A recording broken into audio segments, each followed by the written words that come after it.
We all enjoy a bit of biff, but smashing even an orc for the 100th time can get a bit samey. You want to spice up your battles? Matt will tell you a few things you can throw in to make for a more memorable encounter. And to demonstrate it clearly, we're going to show you a battle in the Swamp of Souls that ticks a lot of these boxes. And it's an encounter you can add into your own worlds. Right, let's get into it, Matt.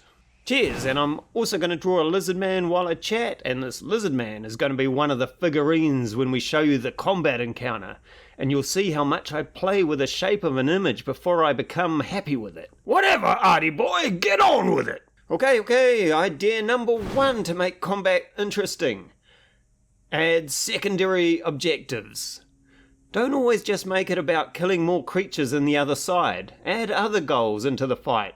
Things like rescuing prisoners, protecting a valuable artifact the baddies are trying to destroy, or fighting your way out of a collapsing building that falls down in 4 rounds. This will lead to the players having to think about more than just killing what's in front of them.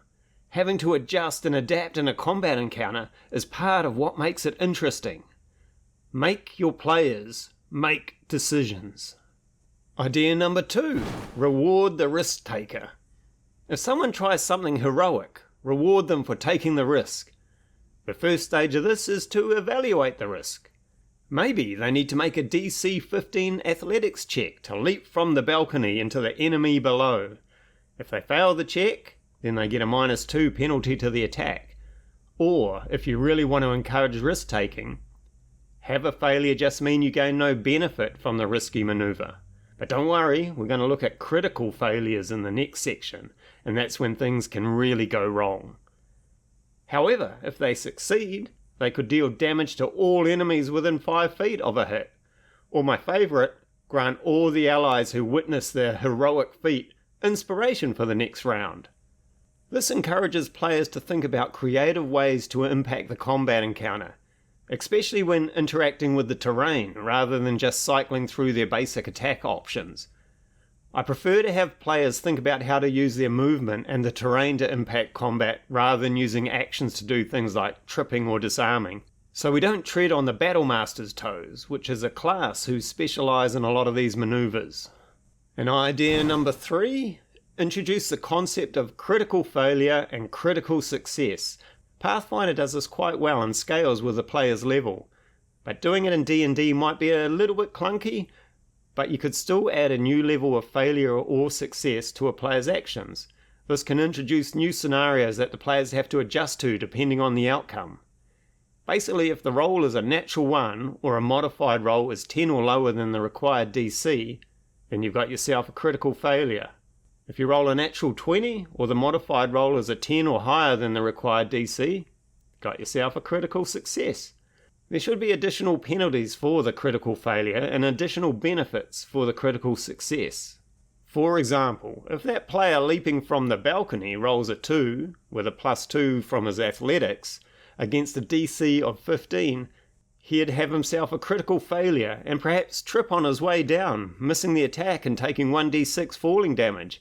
He might even be stunned for 1 round, give him a con saving throw versus that, and this could lead to other party members having to adjust their tactics to protect their fallen comrade. It also leads to some memorable moments to be recounted over a few beers at the local tavern. If he instead rolls a natural 20, he would have a critical success and perhaps deal additional damage to the nearby enemies when he lands, and have advantage on their leaping attack roll. These additional benefits and penalties should be decided by the GM to reflect what is happening in the combat at the time. Like giving their inspiration to all allies who witness the critical success could be applied when the party is struggling in combat, and perhaps lead to a turning of the tide as all the players gain advantage on their next ability check or attack.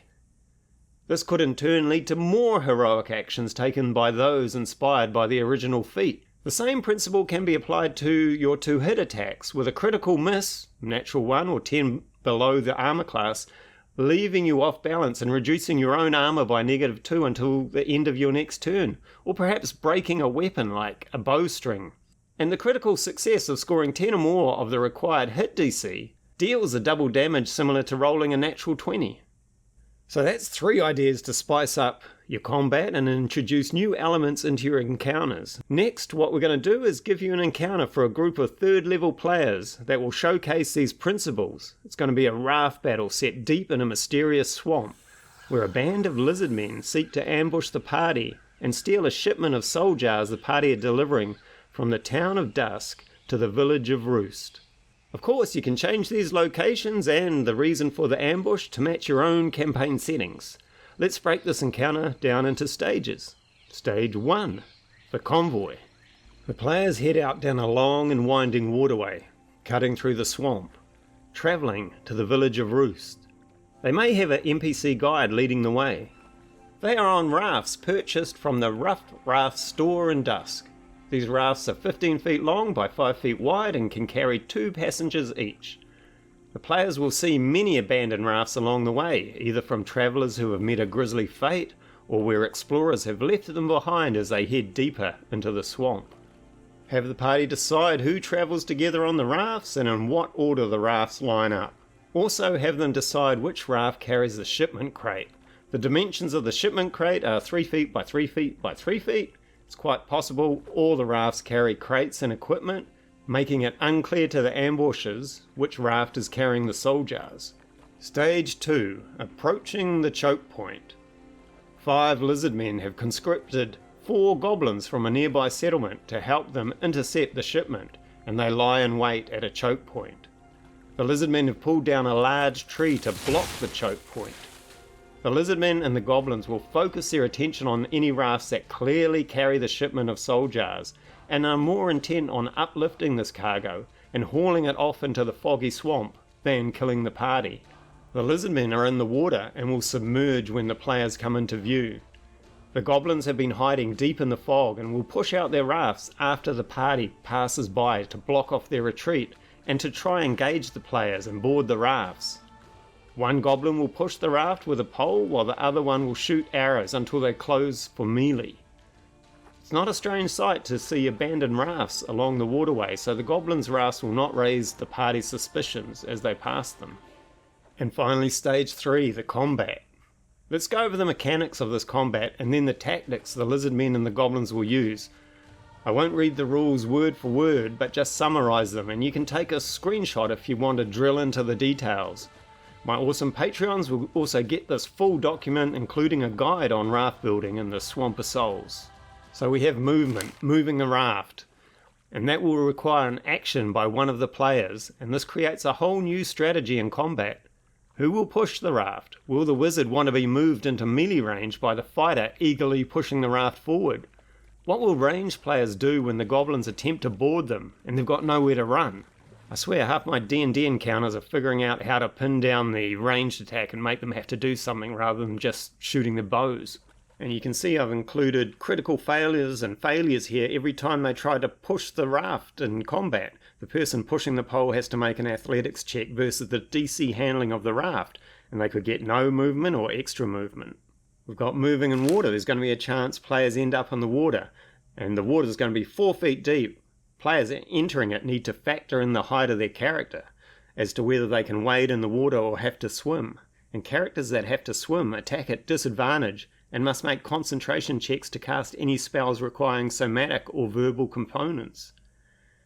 Those tall enough to wade in the water move at half speed, and so finally short characters will have to deal with the limitations of their height rather than get all these advantages from it. And I foresee a lot of leaping from raft to raft or off the raft into lizard men below. So we've got leaping rules here. And there's the chance of critical failures like tipping your raft over, or critical successes like staggering your opponents to set up more powerful blows. I've tried to give a few different approaches in these outcomes to test what works best. Things like getting advantage versus getting a bonus to hit. Still going to be playtesting these to figure that out. And there's going to definitely be reasons to leap into the water to attack the lizard men who have long spears attacking from a 10-foot reach. So I've covered rules for that, and then what happens once you're in the water.